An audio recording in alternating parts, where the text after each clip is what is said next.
Hi guys, I'm Ryan Smith from C3 Church in Sydney, Australia. We're talking about the guitar parts off our new album, Saints, and this particular song we're talking about today is a song called Stay. It's the last track on the record, and although there's a unison part going on at the top between the acoustic and the electric, I'm just going to be focusing on how it's played on the electric today.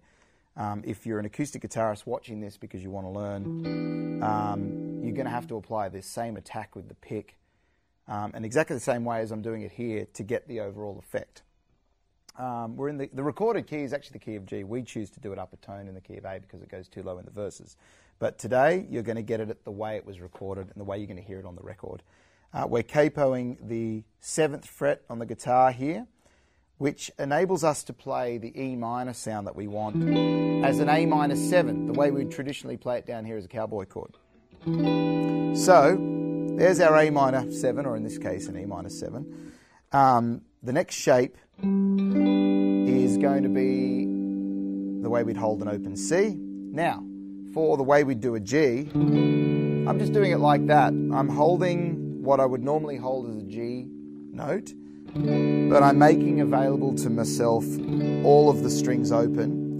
And then the 2 chord, which diatonically is traditionally minor, we're doing it as a 2 chord, no third.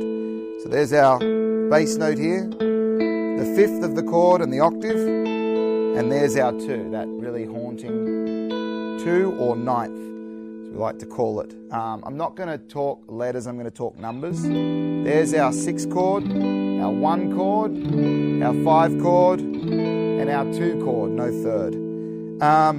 When it goes into the second section of the song, it actually hits this 4 chord.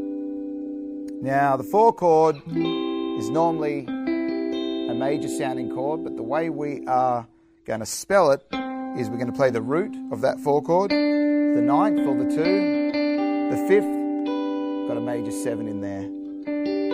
Now, we're not actually going to play that major 7, but we're going to hold it as though we were. We're going to go up to the 5th, all right? And we're coming back to the 6. We're going to go via the 7, back to the 1, back to the 2, sorry, back to the 6, and landing on our 2, no third. Now, the right hand in this song is critical. The left hand actually gets to take a bit of a holiday. All right? Whilst I'm holding that minor 7 shape on the 6 chord, my right hand plays the bass note, then to the D string, and it goes down to what I'm fretting with my first finger, and I'm coming back onto that open 3rd string. Now here's the key to making this work. You have to anchor between the bass note and the B string or the 2nd string that you're using your first finger to fret on. If you can get that routine going on, it'll work across the whole of the song, the first 2 sections. Now you'll notice my 2nd finger went to play the 7th note of the scale we're in. So that's the 6th chord. Go via the 7th. We're landing on that 1. Okay? Now the same picking on the 1 twice. Okay? Again, that routine of going 5th string, 4th string, 2nd string, open 3rd. And we do that twice. Now, when our 3rd finger goes down to the bass note of the 5th chord, right, the only thing that's different is that the bass note is not happening on the 5th string. It's actually happening on the 6th string. Right? Then we go to that 2 chord, no third, and we do this. Now, that can be played a couple of different ways. Our bass note changes, of course. We skip down from the 6th down to the 4th. Whoops. Okay, we're hitting the 4th string, 3rd string, 2nd string. All right. We're coming back to the 3rd string. It's a little bit different to the way we did the other chords. Right, this one is nice and close. So 4th, 3rd, 2nd, back to the 3rd. Now, if you want it to be more defined and it's just not cutting through, play it as single notes. Open 2nd string, fret that, what we will consider to be the 1st fret, seeing as the capo has replaced the nut. Third finger marks that next note here, and then we hit our open first. So you get this. You'll notice that the bottom strings, the bass notes of that chord, are resonating, which creates a nice effect. If you're feeling adventurous and like you want it to be a little bit more layered, you can actually do the same thing, but you strike the third string simultaneously. And then you get that open E up the top. So that's our A section. So we've got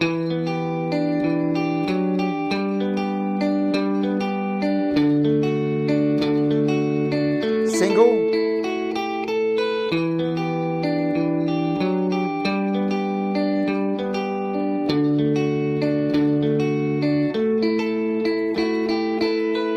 I think that if you can get the togetherness going on with those strings on that last chord, it works a lot better. And then we go to that section that I talked about previously, where we're going to hit the 4 chord, but we're going to keep that third string open. Okay, because we're now picking off that 4th string, like we were doing on the 2 chord, you have to do the same routine with string choice here. So we go 4th string, 3rd string, 2nd string, back to that 3rd. But it still has that anchor point between bass note and 2nd string. Just like it was back here. Right, same thing here. Alright, and we're going 4, 5, anchoring with our first. Oh, what? Now we're coming onto that minor 7 shape, that 6 chord. Anchor, walk up via the 7th, and then... Alright? When it gets to there in that particular part of the song, the 1 chord, anchor, and then drop your 3rd finger to play the bass note of the 6th chord. Anchor, 2 chord, repeat.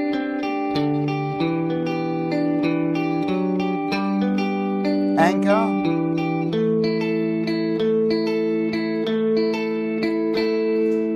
okay, we actually let it rest. The first time you actually get to that 2 chord at the end of the 2nd section, you hit 4 of them. 2, 3, 4, and then just rake it gently and let it breathe. It's 3 with the pause every one thereafter. 1 less. Okay, the only other part now that we need to discuss is the end of the song, where the acoustic guitar player has got this strumming pattern that's going to be played against the 6 chord, the 1 chord, the 5 chord, and that 2 chord, no 3rd. I'm just going to bring my volume down a little bit for this so that it doesn't, it's not too harsh.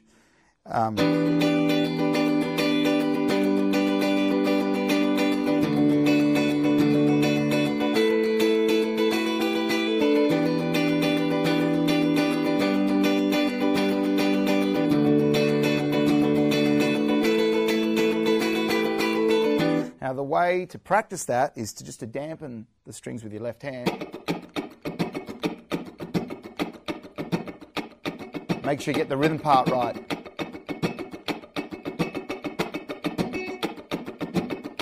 And what I'm doing there is I'm purposefully accenting some upstrokes. It's 16ths in the right hand. 1E and a 2E and a 3E and a 4E and a 1E, and its quarters would just be that.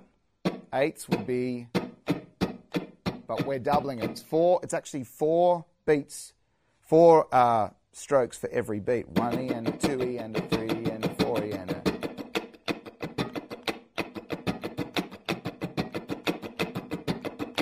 And you have to practice getting those ups. 1, up, up. So 1E and a 2 and a 1.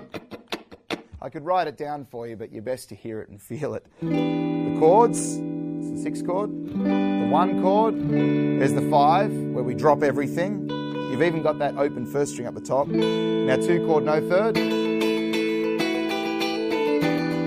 And that is...